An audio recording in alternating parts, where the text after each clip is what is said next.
Math में हम लोग मैथ में बीजगणित अलजेब्रा पढ़ेंगे। ठीक, अलजेब्रा में जो क्लास 7th के लिए है अलजेब्रा बीजगणित में, इसमें चर और अचर जानेंगे और चर अचर को जोड़ना और घटाना सीखेंगे। तो हम लोग करते क्या है कि चर जो होता है वेरिएबल होता है, उसको हम लोग उसकी वैल्यू चर होता है और अचर होता है। चर की वैल्यू हमेशा क्या होती है, चेंज होती रहती है। जैसे हमेशा याद रखिए एक्स वाई जेड ई, मतलब कोई भी संख्या है, कोई भी इस तरह से ले लें जो हमेशा चेंज होता रहता है। मतलब एक्स की कोई वैल्यू नहीं फिक्स होती। एक्स की वैल्यू कभी 5 होगा, 10 होगा, 6 होगा, कुछ भी हो सकता है। एक्स की, वाई की, जेड की, पी की, ये वेरिएबल होते हैं। ठीक है, वेरिएबल होता है, इसको चर बोलते हैं। इसकी वैल्यू कोई फिक्स नहीं होती, लेकिन कांस्टेंट फिक्स होता है। कांस्टेंट क्या होता है, फिक्स होता है।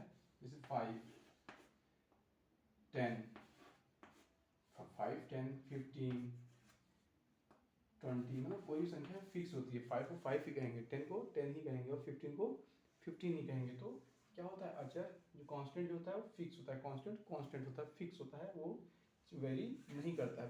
5 कहेंगे और 10 को 10 कहेंगे, 20 को 20 ही कहेंगे। ठीक है, और अचर चर क्या है, एक्स वाई जेड, कोई भी चीज़ अचर होता है। एक्स वाई जेड ये सब क्या है, अचर हैं।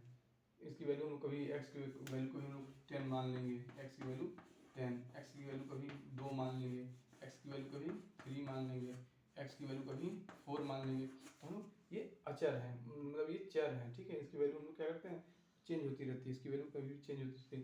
ऐसे वाई की वैल्यू मान लीजिए 3 हो जाता है, कभी वाई की वैल्यू कभी 4 हो जाता है, वाई की वैल्यू कभी 15 हो जाता है, कुछ भी, मतलब हम लोग इसको वाई की जगह पे रखेंगे। तो हम लोग इस तरह से चर और अचर ये मालूम हो गया। अब चर इसके जोड़ के बारे में पढ़ेंगे, मतलब ऐड कैसे करते हैं, जोड़ते कैसे हैं। अगर मान लीजिए पहला क्वेश्चन देख लीजिए, अगर 10 x plus 15 y plus 20 x plus 15 y दिया हुआ है, तो हम लोग इसको ऐड सीखेंगे कि चर और अचर की को हम लोग जोड़ेंगे कैसे। अगर मान लीजिए यहाँ पे, फिर यहाँ पे 20 दिया हुआ है, तो देखिए यहाँ पे ये भी देखिए एक्स है, 10x है और 20x है। ये हम लोग पहला क्वेश्चन कर रहे हैं।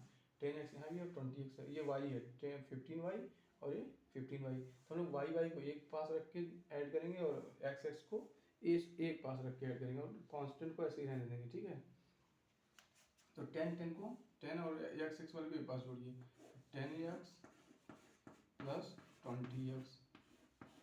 क्लियर है, फिर इसके बाद 15y को एक पास रख दीजिए, 15y प्लस 15y और 20 तो ऐसे ही रहने दीजिए।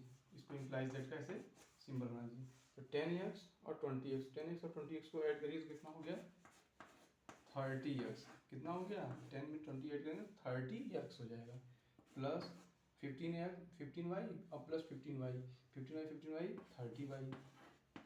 देन ये नंबर है तो नंबर को ऐसे ही लिख देंगे, ये आंसर हो जाएगा। अब इसको हम लोग, ये x है और ये y है, इसलिए हम लोग इसको ऐड नहीं कर पाएंगे। ये x है, ये 30x है, 30y है। अगर x होता तो ऐड कर देते। ठीक, ये चीज़ें याद रखना है। तो ये जब x वाले को ही एक साथ जोड़ेंगे, y वाले को एक साथ जोड़ते हैं, ये चीज़ ध्यान रखना है। और कांस्टेंट को ऐसे ही नोट, कांस्टेंट अगर कोई नंबर है, नंबर वाले को नंबर से ही जोड़ेंगे। एक चीज़ ये जान जाइए कि अगर हम लोग A5A लिखा है तो इसका मतलब हुआ क्या, 5A लिखा है तो उसका मतलब हुआ क्या।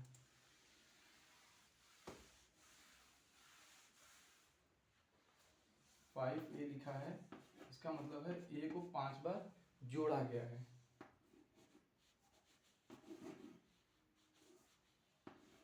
A plus A plus A plus A plus A को हम लोग कितनी बार जोड़े हैं, 5 बार। अगर मान लीजिए एक्स प्लस एक्स, इसकी जगह क्या लिख सकते हैं, ये 3x। ऐसे ही y plus y plus y plus y, तो कितनी बार है, ये लोग 4y। तो इस तरह से हम लोग ये जानते हैं, मतलब ये कितनी बार। अगर मान लीजिए सही लिखा हुआ है 10x प्लस 20x, तो क्या हो गया, 10 और 20 को ऐड कर देंगे तो 30 ईयर। तो एक्स एक्स वाले को एक साथ जोड़ते हैं, ये हम लोग वेरिएबल्स का ऐड करना सीखेंगे। और ये वेरिएबल्स आना चाहिए कि हम लोग वेरिएबल्स को ऐड कैसे करते हैं, वेरिएबल्स को वेरिएबल से जोड़ते कैसे हैं।